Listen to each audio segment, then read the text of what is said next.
In this video, we'll see grammatical homonyms and more precisely mais, mais, mais, mais. So homonyms, or grammatical homonyms in that case, are in fact words that are pronounced the same way but written differently because they are totally different. First one, mais, mais, mais, mais, mais, mais, mais, mais. So as you can see, we pronounce them exactly the same way, but let's have a look at the examples to make sure that you get it. Mais, mais,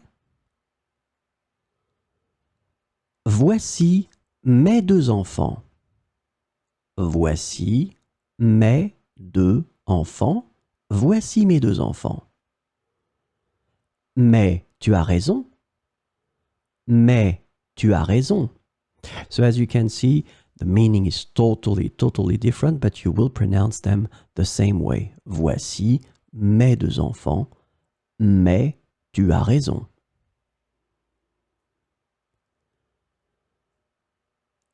Mais. So as you can see, this is the same translation, but in fact it's the verb mettre.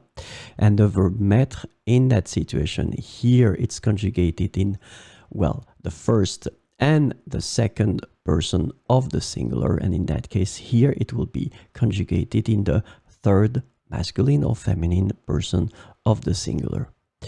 So first example, je mets mes chaussures. Oops, there is a typo here. It should be A-U-S-S-U-R-E. Chaud. U is missing here. Sorry about that. Tu mets du temps. Je mets mes chaussures. A-U.